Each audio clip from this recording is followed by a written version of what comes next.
আওয়ামী লীগ, ছাত্রলীগ, যুবলীগের সন্ত্রাসীরা গুলি করে কুপিয়ে প্রায় 30-এর অধিক শিক্ষার ছাত্র জনতাকে হত্যা করেছে এবং দিন শেষ হতে হতে এই সংখ্যাটা কোথায় গিয়ে দাঁড়ায় আমরা জানি না।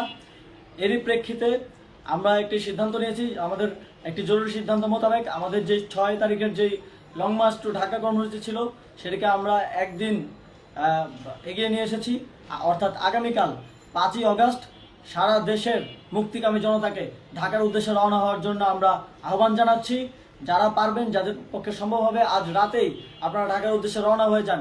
আমরা আগামীকাল সারা দেশের মুক্তিকামী জনতাকে ঢাকায় আসার আহ্বান জানাচ্ছি।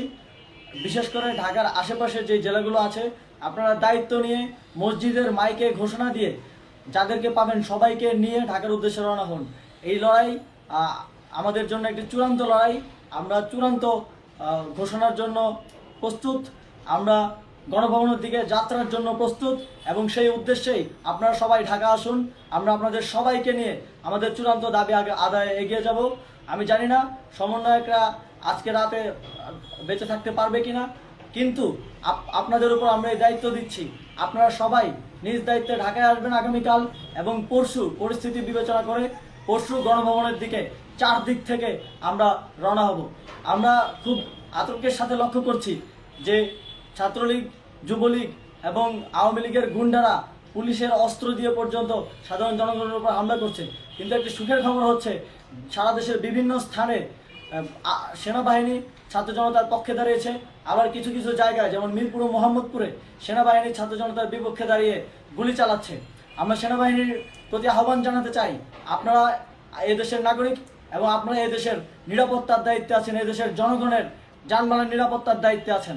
আপনারা দেশের পক্ষে এবং দেশের জনগণের জন্য কাজ করবেন, কোনো খুনি সরকারের জন্য, কোনো খুনি রাজনৈতিক দলের জন্য কাজ করবেন না। এটি এদেশের জনগণ আপনাদের থেকে প্রত্যাশা করে।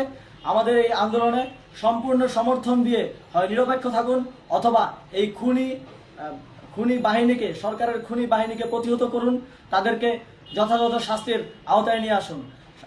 যেই কারফিউ সরকারের পক্ষ থেকে ঘোষণা করা হয়েছে, আমরা স্পষ্টভাবে বলতে চাই সেনাবাহিনী এই ধরনের কোনো কারফিউ বাস্তবায়নের জন্য মাঠে না নামে।